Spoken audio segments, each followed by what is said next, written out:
جو تیاری کی جا رہی ہے دجالیت کی، جس کا سرکار دو عالم صلی اللہ علیہ وسلم نے ارشاد فرمایا کہ اس کو طاقتیں دے کر بھیجا جائے گا، اور ایک فتنہ ایسا ہے کہ سرکار دو عالم صلی اللہ علیہ وسلم نے ارشاد فرمایا کہ قیامت تک، حضرت آدم علیہ السلام سے لے کر قیامت تک تمام فتنوں میں سب سے بڑا فتنہ دجال کا فتنہ ہوگا۔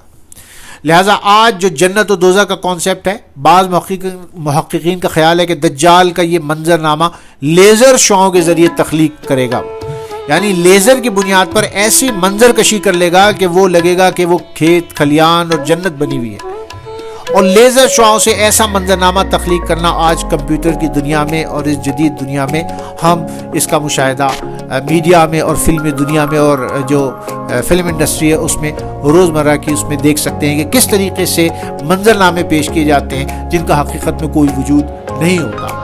لہذا محققین کا خیال ہے کہ دجال کے پاس یہ ٹیکنالوجی ہوگی کہ یہ منظر لیزر کی شعاؤں سے وہ تخلیق کرے گا، کسی بھی جگہ پر لیزر شعائیں ڈال کر کوئی بھی منظر تخلیق کرنے پر وہ قادر ہوگا۔ سائنسدان اس بات کو تسلیم کر دیں کہ لیزر شعائیں انسانی دل و دماغ کے لیے خطرناک ہیں۔ ایک موبائل فون کا استعمال کینسر کا سبب بن سکتا ہے، چنانچہ اندازہ کیجئے کہ جہاں لاکھوں موبائل کی مقدار سے بھی زیادہ لیزر شعائیں پڑ رہی ہوں گی، وہاں کی زمین کا عالم کیا ہوگا۔ علامہ ابن حجر عسقلانی نے فتح الباری میں لکھا، یا تو دجال جادوگر ہوگا جو کسی بھی چیز کو اس کی حقیقت کے برخلاف بنا کے دکھا دے گا۔ اب جادو یہ بھی ہو سکتا ہے کہ جو میں نے بتایا بلیک میجک اور ایلیمناٹی، دنیا میں مشہور ان کی تنظیم، خفیہ سب سے زیادہ سیکرٹ آرگنائزیشن، اوکلاہوما یونیورسٹی امریکہ کی اور دنیا کی بڑی یونیورسٹیز میں بلیک میجک پر 3 سالہ ڈپلومہ کروایا جاتا ہے، باقاعدہ ڈگریز ایوارڈ کی جاتی ہیں، اور اس پر بڑی بڑی موویز بنائی گئیں۔ ان کے یہاں جادو ایز اے نالج اور علم کے طور پر پڑھایا جاتا ہے۔ لہٰذا آپ فرماتے ہیں امام حجر عسقلانی یا تو وہ جادو اس کے پاس ہوگا، یا جادو کی ایک نئی انٹرپریٹیشن آپ یوں کر لیں کہ ایسی سائنس کی ٹیکنالوجی ہوگی جس سے وہ تمام چیزیں کر کے دکھائے گا، اور تمام سائنسی قوت اور جو سائنٹیفک پاورز ہیں وہ اس کے ہاتھ میں ہوں گی، لہٰذا اس کے آنے کی تیاریاں جاری و ساری ہیں۔ لہٰذا آپ فرماتے ہیں کہ یا تو دجال جادوگر ہوگا جو کسی بھی چیز کو اس کی حقیقت کے برخلاف بنا کر دکھائے گا، یا اللہ تعالیٰ دجال کی جنت کو اندر سے جہنم بنا دیں گے اور اس کی جہنم کو جنت۔ یہی بات راجح ہے، یعنی اس دور میں یہی بات سمجھ میں آتی تھی کہ اللہ اس چیز پر قادر ہے، اور یقیناً اللہ اس پر بھی قادر ہے، یا یہ کہ اس کی جنت سے مراد اس کی نعمتیں اور نوازشیں ہوں۔ اس طرح میں نے بتایا کہ جو دجالی سسٹم کی ہاتھ پر بیعت کر لے اس کا ملک ترقی کرے گا، جو دجالی سسٹم کے ہاتھ پر بیعت نہ کرے اس کے ملک پر قہر نازل ہوگا، زلزلے آئیں گے، یہ سارے زلزلے آرٹیفیشل ہوں گے اور سائنسی بنیاد پر لائے جائیں گے، لوگ اس کو حقیقی سمجھیں گے، بیماریاں پھیلائی جائیں گی، وائرس پھیلائے جائیں گے، اس کے اینٹی ڈوٹس بیچے جائیں گے، وہاں غربت اور افلاس کو پھیلایا جائے گا، وہاں پہ لوگوں کی زندگی کو عذاب بنایا جائے گا، وہاں صرف 2 طبقے بنائے جائیں گے، حاکم اور محکوم، اور دجال کا یہی نظام ہے کہ صرف دنیا میں 2 طبقے ہوں، ایک حاکم ہو دوسرا محکوم ہو، یعنی متوسط طبقہ دنیا سے ختم کر دیا جائے، اتنی زیادہ مشکلات پیدا کر دی جائیں کہ دنیا میں صرف 2 طبقے باقی رہیں، ایک حاکم ہو اور دوسرا محکوم، حاکم دجالی قوتیں رہ جائیں اور محکوم وہ جو ان کے ہاتھ پر بیعت کر لیں، اور بیچ کا طبقہ وہ جو ان کے خلاف نبرد آزما ہوتا ہے ان کو ختم کر دیا جائے۔ تو لہٰذا امام حجر عسقلانی کی وہ توضیح اس وقت بھی آج پوری ہوتی ہے کہ اس سے مراد اس کی نعمتیں و نوازشیں ہیں، اور اس کی جہنم سے مراد اس کی ناراضگی ہے۔ جو اس کی اطاعت کرے گا اس کو اپنی جنت دے گا، جو اس کا انجام آخرت میں جہنم ہے، یہی معاملہ اس کی جہنم کا ہوگا۔ یعنی آپ یہ دیکھیں کہ کس طریقے سے ان توضیحات کو پہلے پیش کیا گیا تھا جو آج پوری ہوتی دکھائی دے رہی ہیں۔ اب سرکار دو عالم نور مجسم صلی اللہ علیہ وسلم نے ارشاد فرمایا دجال کی سواری۔ مسلم شریف میں روایت آتی ہے جس میں سرکار دو عالم صلی اللہ علیہ وسلم نے ارشاد فرمایا دجال کی سواری کی رفتار کو بیان فرمایا۔ آپ صلی اللہ علیہ وسلم نے ارشاد فرمایا کہ پہلے تو یہ فرمایا کہ ایک روایت میں آیا کہ وہ ایک گدھے پر سوار ہوگا، دونوں کانوں کے درمیان کئی 100 گز کا فاصلہ ہوگا۔ ایک روایت جو یہ آئی اس میں فرمایا کہ وہ ایسے سفر کرے گا جیسے تیز ہوا بارش کو اڑا لے جاتی ہے۔ غیث کے معنی بارش کے ہیں، علماء نے غیث کا ترجمہ غیم یعنی بادل سے بھی کیا ہے، جس کا مطلب یہ ہے کہ اس بادل کی مانند جس کو تیز ہوا اڑا کر لے جاتی ہے، یعنی وہ بڑی تیزی سے ہوائی سفر کرے گا۔ اس کی انٹرپریٹیشن آج یہ کی جا سکتی ہے کہ ایسے سپر سونک جہاز ہوں گے، اور یقیناً ایسا جہاز بنایا اسرائیل نے ایسا جہاز بنایا جو کئی ہزار فٹ کی بلندی پر سفر کرے گا اور پوری دنیا کا سفر وہ بڑی جلدی طے کر لے گا، اور حدیث مبارکہ میں اس کی رفتار کا بھی آگے ذکر آ رہا ہے. تو ایسے اسرائیل نے جہاز بنا لی ہیں جو بالکل گدھے کی مانند لگتے ہیں، اور ایسے ہی اس کا شیپ آگے کا جو بنایا وہ ایسا جیسے کہ گویا کہ گدھے کا منہ ہے. لہٰذا ایسا. پھر دوسری انٹرپریٹیشن یہ بھی ہو سکتی ہے کہ ایسے سپر سونک فلائنگ ساسرس ہوں گی، یعنی یو ایف اوز، جو وہ استعمال کرے گا، اور وہ اتنی تیزی سے سفر کریں گی کہ انسان اس کا تصور نہیں کر سکتا. لہٰذا آتا ہے اس میں یہ کہ دوسری روایت مستدرک کی ہے، اس دجال کے لیے زمین لپیٹ دی جائے گی جیسے مینڈھے کی کھال کو لپیٹ دیا جاتا ہے. زمین کے لپیٹ دیے جانے کی اصطلاح کو تصوف میں طی الارض کہا جاتا ہے. اس میں زمین سمٹ جاتی ہے، یعنی ٹائم اینڈ اسپیس کے فاصلے مٹ جاتے ہیں. ایک قدم مشرق سے مغرب میں پہنچتا ہے. تصوف کی اس اصطلاح سے بہت سو کو اختلاف ہو سکتا ہے. چلیے موجودہ سائنس میں اس کا جواب دیکھتے ہیں. اگر تھوڑی تفصیل میں اگر ہم جاتے ہیں تو یقیناً آپ یہ دیکھیں کہ اس کا تعلق دو چیزوں سے ہے.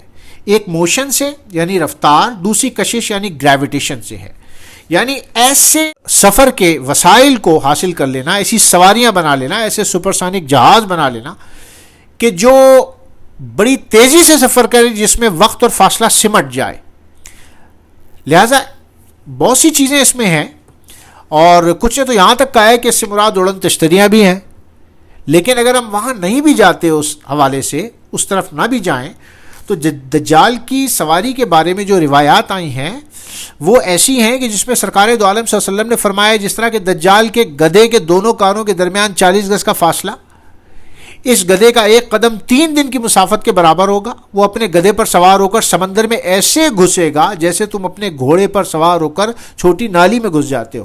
دجال کی آواز مشرق و مغرب میں سنی جائے گی، یعنی اس کی ٹیکنالوجی ایسی ہوگی، یعنی میں اگر یہاں سے آج بول رہا ہوں اور میری آواز اسی وقت میں امریکہ میں بھی آن لائن سنی جا رہی ہے، تو آج اس بات کو بآسانی سمجھ سکتے ہیں کہ دجال کے پاس یہ کمیونیکیشن کی طاقت ہوگی، اور آج عام انسان یہ بات بڑے آرام سے سمجھ سکتا ہے. اس کی رفتار اتنی تیز ہوگی کہ سورج سے پہلے اس کو غروب ہونے کی جگہ پر پہنچا دے گی. اس کی سواری کی رفتار، اس کو ابن ابی شیبہ نے روایت کیا. اڑنے کے ساتھ ساتھ سمندر میں داخل ہونا، سمندر پار کرنے کی صلاحیت بھی اس کی سواری میں موجود ہوگی، یعنی فضا میں معلق ہو جائے گی. واضح طور پہ پتہ چلتا ہے کہ اس کے پاس سپر سونک جہاز یا ایسی تیز رفتار سواریاں ہوں گی. اس کی سواری دم کٹا گدھا ہوگی، یعنی یہ بھی فرما دیا کہ وہ عام گدھا نہیں ہے، یعنی ایک استعارتاً اس چیز کو استعمال کیا گیا. تحتہ حمار اقمر، فرمایا چمکدار گدھے پر سوار ہوگا، روشن چمکدار گدھے پر سوار ہوگا. اس کی سواری کے کانوں کے سائے میں 70,000 افراد آ جائیں گے. اب آپ یہ دیکھیں کہ اتنے بڑے بڑے جہاز بن گئے ہیں کہ اس کے نیچے پروں کے درمیان اگر انسان کھڑا ہو تو اتنے بڑے بھی ہیں کہ 70,000 افراد آ جائیں گے. یہ چیز تو آج تک نہیں، اتنا بڑا جہاز تو نہیں آیا. ہاں یو ایف اوز کے بارے میں ضرور کہا جا سکتا ہے کہ وہ اتنی بڑی ضرور ہوتی ہیں کہ اس کے نیچے 70,000 افراد کھڑے ہو سکتے ہیں. لہٰذا ہو سکتا ہے کہ اشارہ اس طرف بھی ہو. لہٰذا حضرت علی کرم اللہ وجہ کریم نے بھی اپنے خطبے میں دجال کی سواری کے حوالے سے بیان فرمایا، سنو دجال کی سواری کی لمبائی پہلے ہاتھ سے لے کر 40 ہاتھ ہوگی. اس کے نیچے چمکدار گدھا ہوگا، ہر کان کی لمبائی 30 گز ہوگی. اس کے ایک قدم سے دوسرے قدم کے مابین 1 دن اور 1 رات کی مسافت ہوگی. اس کے لیے زمین لپیٹ دی جائے گی. اپنے دائیں ہاتھ سے بادل کو پکڑ لے گا اور سورج سے پہلے اس کے غروب ہونے کی جگہ پہنچ جائے گا. سمندر میں پنڈلیوں تک گھس جائے گا. اس کے آگے دھوئیں کا پہاڑ ہوگا، اس کے پیچھے سبز پہاڑ ہوگا.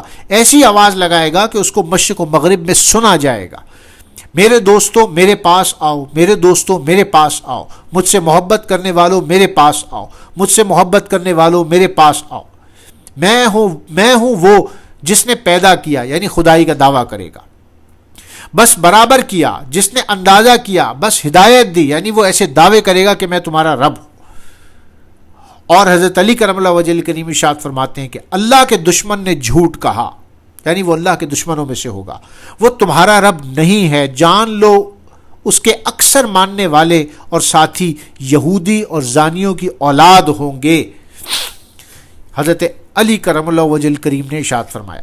دجال کی طاقتوں کا ذکر جو حدیث مبارکہ میں آئے گا. دجال مادر زاد اندھوں اور برس کے مریضوں کو صحیح کر دے گا. اب اس سے دو چیزیں مراد لی جا سکتی ہیں. جیسے حضرت عیسیٰ علیہ السلام کو اللہ تبارک و تعالیٰ نے معجزہ دیا تھا, اللہ اس کو بھی یہ طاقت دے گا مسلمانوں کو آزمانے کے لیے. ایک تو یہ بعین ہی. دوسرا یہ کہ سائنٹیفکلی ایسی ایڈوانسمنٹ اس کے ہاتھ میں ہوگی کہ ایسی بایونک آئیز بنا لی گئی ہیں جو مادر زاد اندھوں کے لیے روشنی کا کام کرتی ہیں اور ان کی آنکھ صحیح طور پہ کام کرنے لگتی ہے. ایسی آنکھیں بنا دے گا کہ مادر زاد اندھوں کو وہ صحیح کر دے گا. اس سے ایک یہ بھی جدید انٹرپریٹیشن ہم لے سکتے ہیں. مردوں کو زندہ کر کے دکھائے گا.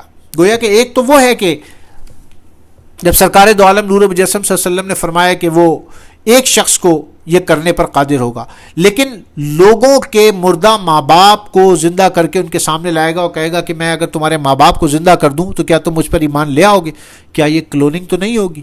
اور آج یقیناً دنیا کی بڑی بڑی ایسی سیلیبریٹیز ہیں جن کے بارے میں کہا جاتا ہے کہ یہ کلون ہیں, یہ کلون ہو چکی ہیں, ان کو کلون کیا جا چکا ہے, انسان کی کلوننگ شروع ہو گئی ہے. تو کیا یہ دجالی نیٹ ورک کا ایک حصہ ہے کلوننگ بھی, کہ ایسے مردہ لوگوں کو؟ پھر ایک روایت میں یہ بھی آیا کہ شیاطین ان کی شکل میں آئیں گے جو آ کے کہیں گے ہم تمہارے ماں باپ ہیں.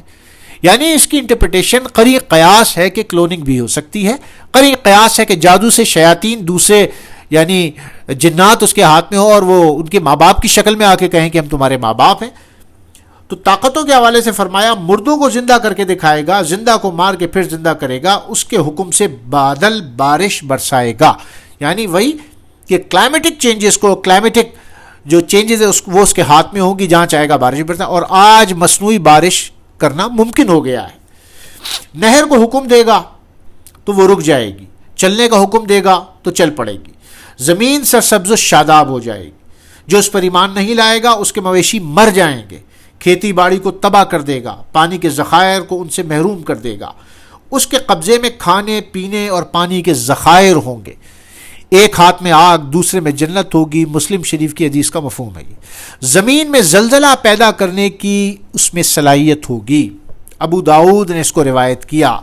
یعنی آپ یہ دیکھیں جو بھی میں نے بتایا کہ ایسی دنیا میں زلزلے آئے جس کے بارے میں یہ کہا جاتا ہے کہ یہ زلزلے جو تھے اوریجنل نہیں تھے بلکہ ایک سائنٹیفک ایکسپیریمنٹ کے طور پر کیے گئے تھے.